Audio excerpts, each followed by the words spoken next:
പ്രത്യാശയുടെയും ഉയിർപ്പിന്റെയും സന്ദേശം പകർന്ന ഈസ്റ്റർ മുട്ടകൾ വിതരണം ചെയ്ത മുരിക്കുംതൊട്ടി സെന്റ് മരിയ ഗൊരോത്തി പള്ളിയിലെ KCYM യുവജനങ്ങളാണ് മുട്ടകൾ തയ്യാറാക്കി വിശ്വാസികൾക്ക് വിതരണം ചെയ്തത്. 1400 കോഴിമുട്ടകളിലാണ് അംഗങ്ങൾ ചായം പൂശിയത്.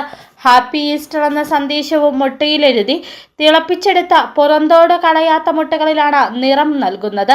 മുട്ട പൊട്ടാതെ സൂക്ഷ്മമായി ഓരോരുത്തരും മുട്ടകളിൽ അലങ്കാരം ചെയ്തു. മുൻവർഷങ്ങളിലും ഈസ്റ്റർ മുട്ട ഒരുക്കിയിരുന്നു. ഈസ്റ്റർ ദിവസം രാത്രിയിൽ നടക്കുന്ന ശുശ്രൂഷകൾക്ക് ശേഷം വിശ്വാസികൾക്ക് മുട്ട വിതരണം ചെയ്യും.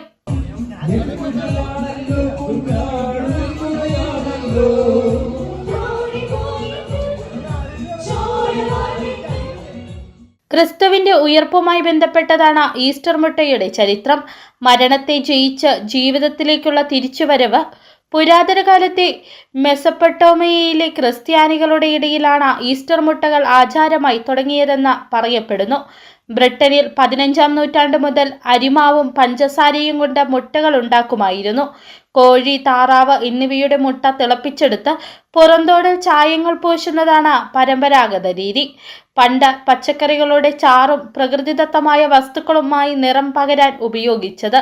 പിന്നീടാണ് പ്ലാസ്റ്റിക് മുട്ടകളും ചോക്ലേറ്റ് മുട്ടകളും പ്രചാരത്തിൽ വന്നത്. ചുവപ്പ് മുട്ടയ്ക്ക് വലിയ പ്രാധാന്യമുണ്ട്. ക്രിസ്തുവിന്റെ രക്തത്തിന്റെ ഓർമ്മയാണ് ചുവപ്പ് മുട്ടകൾ. ഇന്ന് പള്ളികളിലും ഭവനങ്ങളിലും മാത്രമല്ല ബേക്കറികളിലും ഈസ്റ്റർ മുട്ട വലിയ രീതിയിൽ വിറ്റഴിക്കപ്പെടുന്നു. സിറ്റി വിഷൻ, രാജകുമാരി.